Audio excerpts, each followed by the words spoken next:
How positive are you with each other? Philippians 4:8. Finally, my brothers and sisters, always think about what is true. Think about what is noble, right, and pure. Think about what is lovely and worthy of respect. If anything is excellent or worthy of praise, think about those kinds of things. On a scale of 1 to 10, how positive are you with your spouse?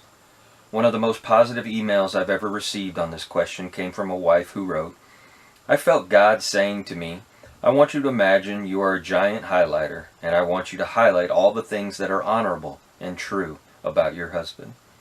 Think on these things. See your husband through my eyes. I sat up in bed and started writing, filling pages with beautiful things I wanted to respect my husband for. I fell in love with him all over again that night.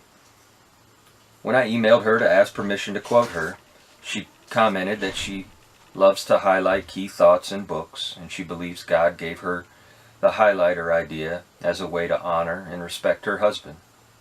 She added that God also brought Philippians 4:8 through 9 to mind, a passage she calls His gift to me.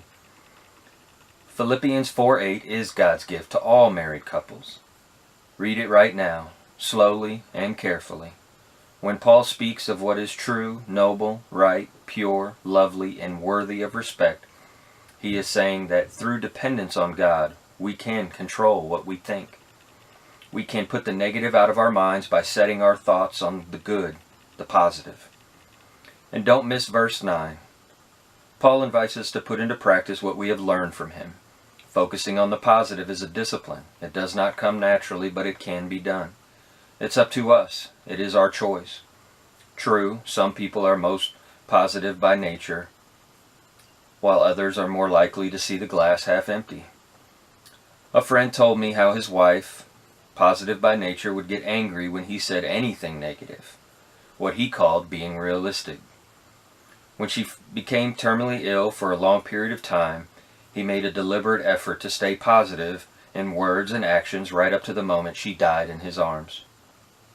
His story tells me that even if your temperament is bent towards the melancholy and pessimistic, you can choose to dwell on the noble and positive, if you want to. How are you coming across in your marriage, negative or positive? I heard the story of a pro football player who got a long overdue physical exam and was told that some of his test results would take over a week. During this time, his wife was challenged in a woman's Bible study to be positive, respectful, and friendly with her husband. So she tried to do just that. After several days of being treated in this positive and friendly manner, the husband smelled a rat. This was not like his wife at all.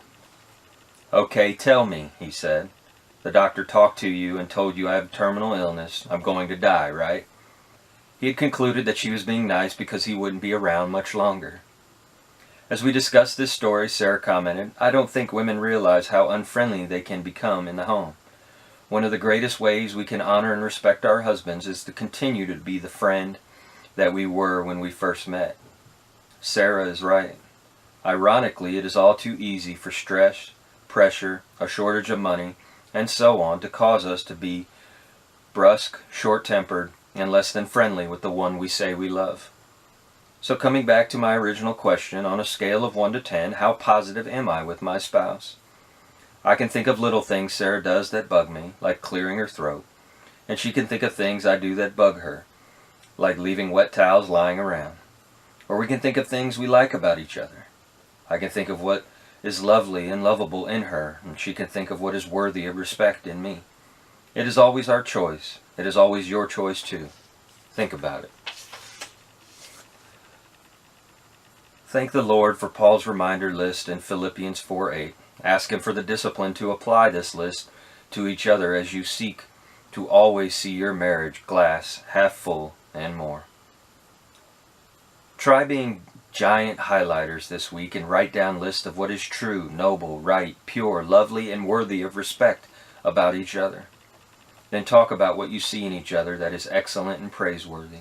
When negative things come up, and they will, deal with them together in a positive way.